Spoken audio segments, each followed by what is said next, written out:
Hello, say Charat. They say that in poker, if you don't know who the fool at the table is, it's probably you. And on the internet it's very similar. If you don't know what kinds of foolish behaviors to avoid, you probably have to learn to protect yourself from them. Now, what is the kind of foolishness that we're talking about here? Now, more than ever, we need to deal with all the extra information and distractions online.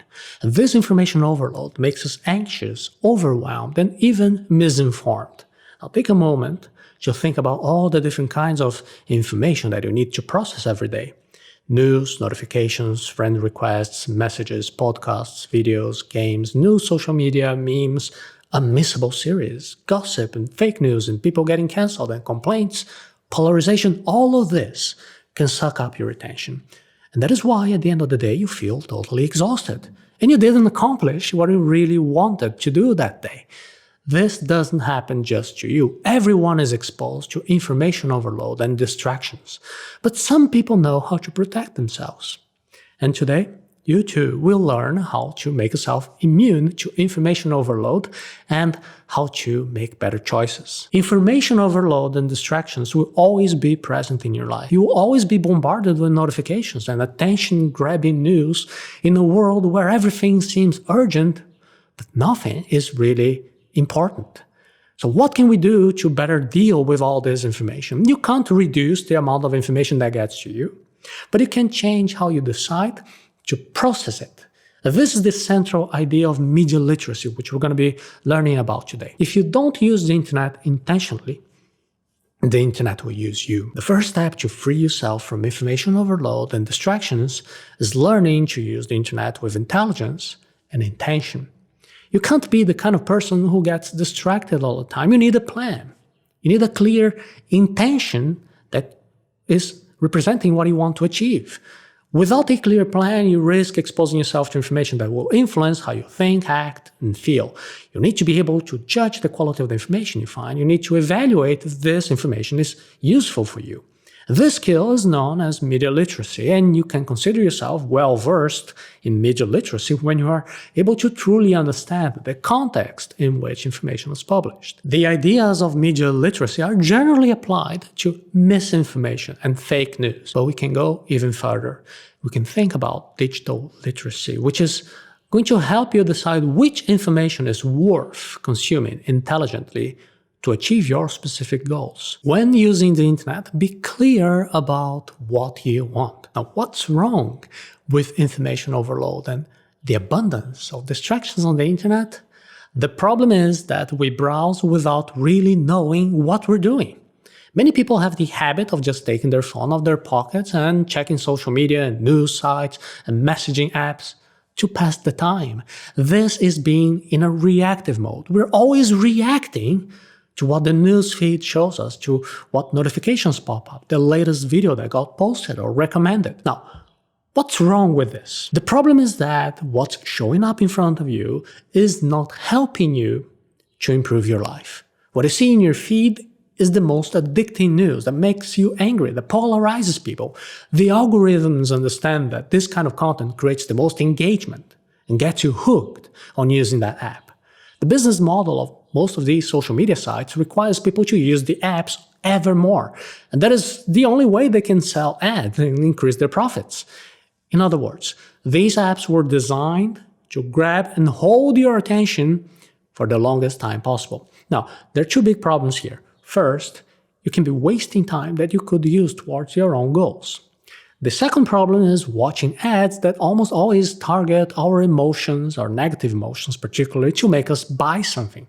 One way to escape this trap is going back to the old idea of logging on to the internet. Make a habit of using the internet with intention and clarity. Learn to go offline. Back in the day, you needed to log on to the internet. It was normal to be offline, and you had to make an effort to go online. You needed to turn on your desktop computer and dial a specific number to connect to the internet. Now, this has changed. Today, it is normal to be online, and you have to make an effort to go offline. And to go offline, you could turn off your Wi-Fi or even use your phone's airplane mode. I know this seems kind of a crazy idea, but there are many popular apps that exist just to force you to stay offline. I'm going to put a link here so you can see for yourself. However, this isn't a very practical solution. It has obvious disadvantages.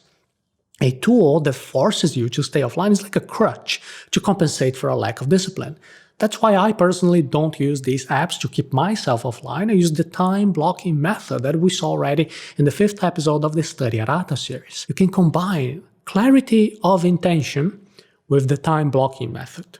Don't allow distractions to obstruct your intention. The time blocking method is very simple. First, you set an intention. What's your reason for going online now? Ideally, you'd write this on a post-it note, in a notebook, or even on your computer screen. Having made a note of this, you'll always have your intention for using the internet visible at every moment. Then, you define a block of time. Set an alarm or a timer on your watch or cell phone or computer with the amount of time that you chose.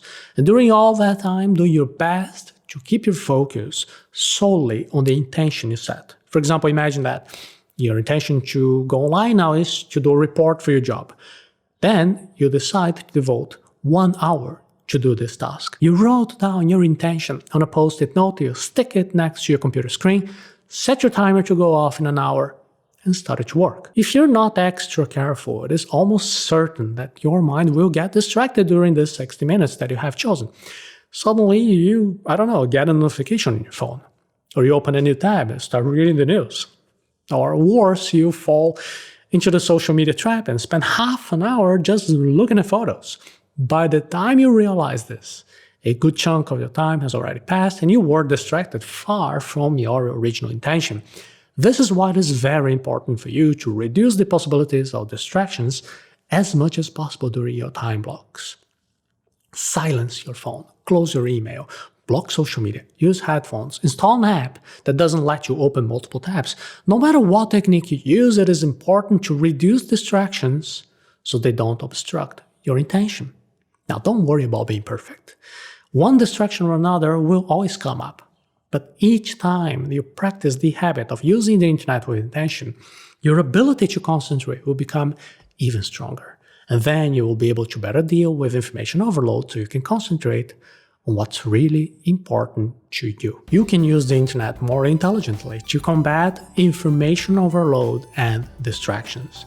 The most important step is to learn to go online with the intention of accomplishing a specific goal, which can, in and of itself, be a distraction. With our smartphones always at our side and connected, if you don't learn to use the internet with intelligence, well, the internet will use you, trapping you in social media, selling you products, putting ideas into your head.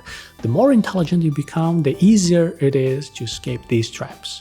And don't make the mistake of believing that your intelligence is fixed, something that you were born with and can't be improved. Here at Arata Academy, we have a specific course for you to improve your intelligence level. And you can access the course right now at arata.se/intelligence.